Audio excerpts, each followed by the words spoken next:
Hi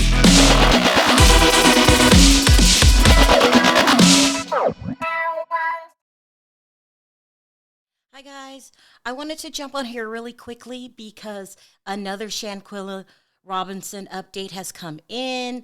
There has been a arrest warrant issued in Mexico.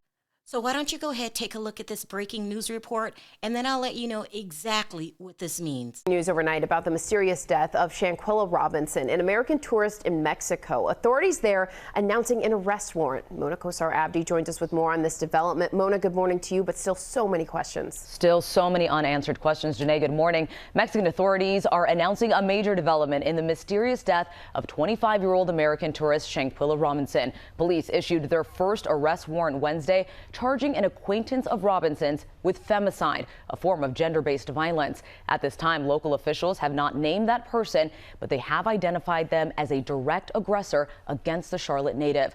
We also know that they have already initiated requests to the United States for extradition. In a now viral video that is too graphic to show, one of Robinson's acquaintances is seen physically attacking her inside the room of that luxury resort in Cabo where they were vacationing last month. And this week, ABC News obtained a bombshell police report that states Robinson may have been getting medical attention in that room for 3 hours before her death. Her autopsy revealing she died of a spinal cord injury and a broken neck, contradicting her roommate's claims that she fell ill due to alcohol poisoning. As the FBI now conducts their own investigation, Robinson's family is expressing relief that their calls for accountability may finally be answered. Now, officials haven't said who the arrest warrant is for. Allegedly, it's for Dejahanae Jackson. Now, if you've been following this case, you know allegedly Dejahanae has skipped town with Malik, and they are both in Connecticut, Bridgeport to be exact. Now, because Mexico has asked the U.S. for extradition, that means that they plan on trying the case in Mexico. Well, logically, this makes more sense. All the witnesses are in Mexico. The homicide took place in Mexico. Therefore, it just makes more sense to have it in Mexico. And of course, there's those rumors that the Mexican officials could have done more. Well, we're in a different country. They don't have the same protocol when it comes to the medical profession as they do here in the United States. Also, don't forget that they have stiffer rules in Mexico for homicides that involve women. So it was originally reported, I believe this is when it first came out, that the Cabo Six, that's what I call them, are looking at anywhere from 40 to 60 years. And also during one of my lives, there were a lot of people calling in from Mexico saying that basically the Mexican prisons are ran by the cartel. That's the drug cartels. And not only are they ran by the cartels, they say that they make you pay for protection in prison. In other words, doing time in Mexico is much harder time than doing time in the United States. And it's not heard of for someone to lose their life while in prison. And let's not forget the fact that there are no jury trials in Mexico. Basically, you go in front of a judge. And I wouldn't be surprised if the judge's train of thought was, you're black, you come into my country, you do this heinous crime. It's a bad look for Mexico, and we have to put the message out there that this will not be tolerated in our country. Because if anybody, any tourist, got the bright idea that I could go to Mexico, do whatever I want, commit any kind of crimes that I want, homicide, and I can get away with it, tourism would dwindle. I know I'm not going down there if I think that's the new thing, that all I have to do is go to Mexico, take somebody's life, and I can get away with it.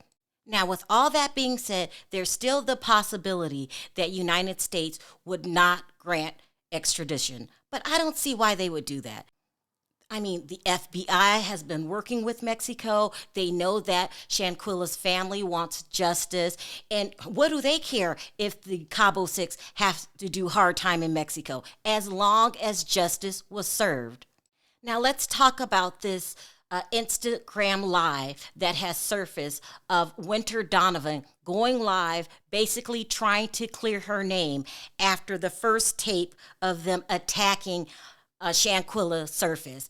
And this means that the autopsy had already been released. We already knew that she did not die of alcohol poisoning. But as any liar would do, you have to stick to your story. And that's what she did. Take a listen. My fault.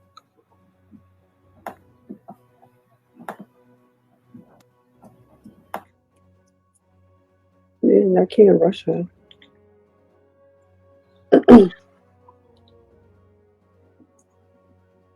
You're thirsty.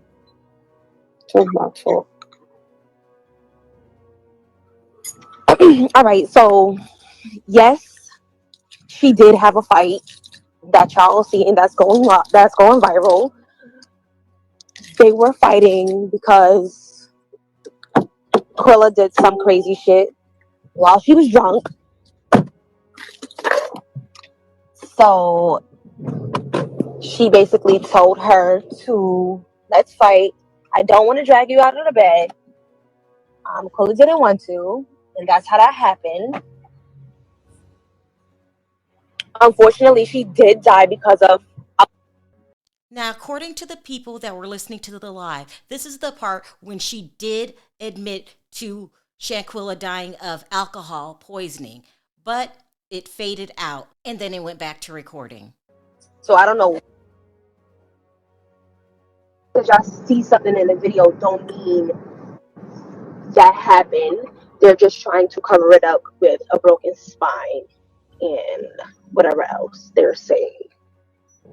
You all like y'all. I was not fighting in the video. So the person that was fighting in the video is not up here and she can only speak for herself. So until she gets up here, she can speak on her behalf. Bad. That's what happened. That's how her spine broke. Stupid asses. Now, we know because of Shanquella parents that there is a second video that has Winter actually joining in on the attack.